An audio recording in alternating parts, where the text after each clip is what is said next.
What's going on, guys? Welcome to the second episode of Behind the Bow. This is a series where I expose one aha moment or talk about an issue that I overcame in my bow hunting journey and hopefully provide you with some real world perspective that you can apply to your own journey as a bow hunter. So today the topic is all about accuracy, man. Being accurate with a bow and consistently accurate is all about being able to do the same thing the same way over and over again. It's repeatability. So I was at the archery range a long time ago, 8-9 years ago, something like that, and I was shooting 80-90 yards. And I really like shooting long range like that. It helps bring to light any inconsistencies in your game. Stuff at 20 and 40 yards, not nearly as noticeable compared to when you're shooting 80, 90, 100 yards. So shooting 80 yards, 90 yards, and my arrows kept hitting to the left. I'm a right-handed shooter, okay? Arrows kept hitting to the left, and I was grouping well. I just could not figure out why my arrows kept hitting to the left when I would get out to distance like that. Naturally, made adjustments to my sight, blah, blah, blah. Things were okay for a little bit, and then all of a sudden, now my arrows are hitting to the right? So through a lot of research on the internet, talking to archers and bow hunters that know way more than I do, I figured out what was going on, and what it was too much face pressure. This really started to make sense to me because when I was shooting and that was happening, okay, and I was shooting 80-90 yards and my arrows were going to the left, I would notice that my grip hand, the bow would kind of go, it would go whoop right when I would shoot. And I always, I didn't think much of it. I just kept on, I'm like, oh no, it's me, I made a bad shot. It's me, I made a bad shot. Which technically I did, but there was something else going on that was causing that to happen. And the face pressure was what was doing it. So let me explain this. So when you come to full draw and you anchor in, right? That's talking as a right-handed shooter, just make it opposite for a left-handed shooter. You get anchored in, your string's here, okay? If you dig into your face too much, which some people do this, it's a way to, I've done it in the past because I feel like I'm actually like resting into my face. Maybe you get behind your jawbone a little too much and the string will wrap into your face a little bit. If you do that and you stay there and then you shoot, what actually ends up happening is the string will essentially bounce off your face, which then will cause the front of your bow to go whoop, and which then for a right-handed shooter would inevitably cause hits to the left, okay? And it is especially magnified at longer distance. There's a few ways of being able to mitigate your face pressure. One, right on the surface, is just be aware of it, right? Like once, that's what I did when I'd go shoot. I just had to kind of retrain my mind a little bit to not dig into my face a lot, especially at those longer ranges. Because I found, like I said, if I was at full draw too long, I would start to break down a little bit, stuff starts to move around, you're not as stable, and inevitably I'd end up digging into my face too much, boom, arrow would go to the left. So, be cognizant of it, okay? One tool that's out there that I haven't personally used, I know is the Bowmar nose button.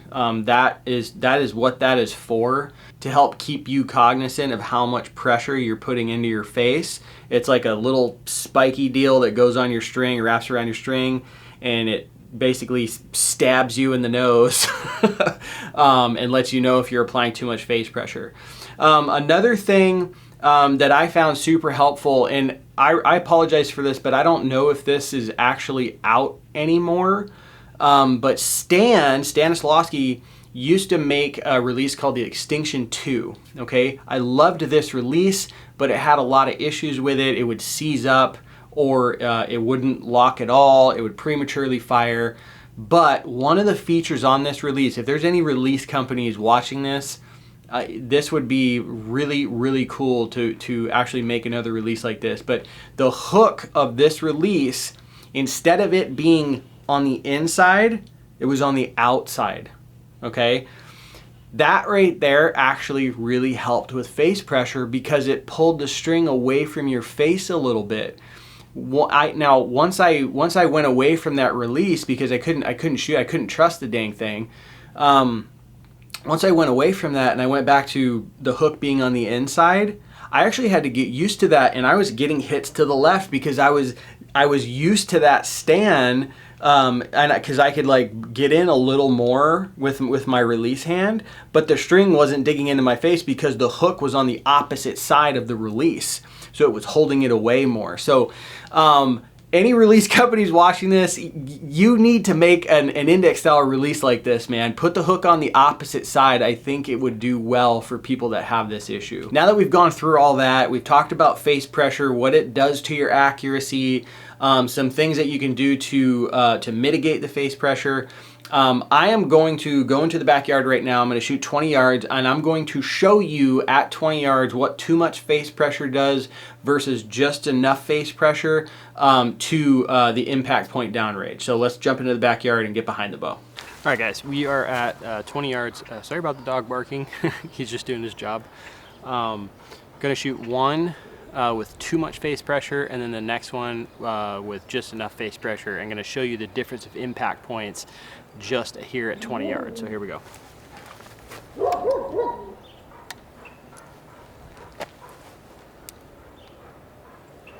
All right, too much face pressure.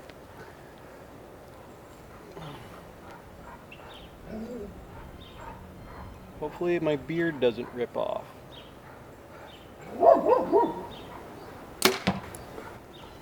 Okay, there's that one. And just enough face pressure. All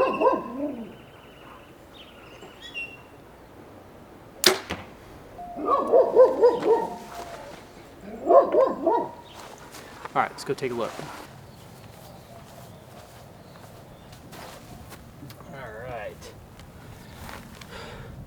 All right, guys, the results speak for themselves. This is just at 20 yards. This is the first arrow right here, the one with too much face pressure. I was just, for reference, I was aiming at the little heart circle right here. First shot, too much face pressure. It's to the left, about 1.25 inches to the left at 20 yards. Sorry about my AC unit. It's getting hot here in Arizona. This right here is my second shot with just enough face pressure. So you can imagine you stretch this out to 60, 80 yards, you might be hitting a foot to the left or something, or even more than that if you're digging into your face too much. All right, guys, there you go.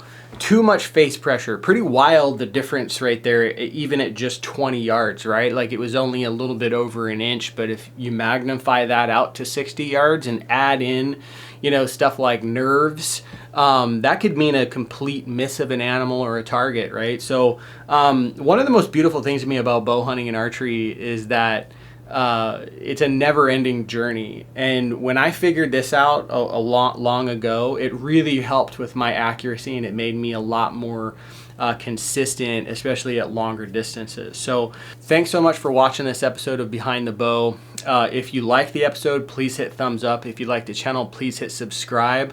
Let me know down below, man, like what are some aha moments that you've personally had with accuracy? Something that flipped a switch for you and just made you even more accurate downrange.